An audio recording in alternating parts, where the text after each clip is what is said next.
اینجا 4 و 6 که نوشته سفتی و شلی نخمونیم. میدونم که روی 1.5 باشه یعنی این.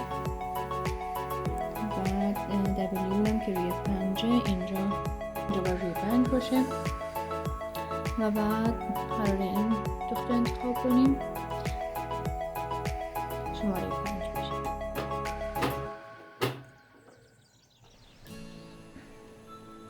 پایمون هم که این شکلی باید باشه.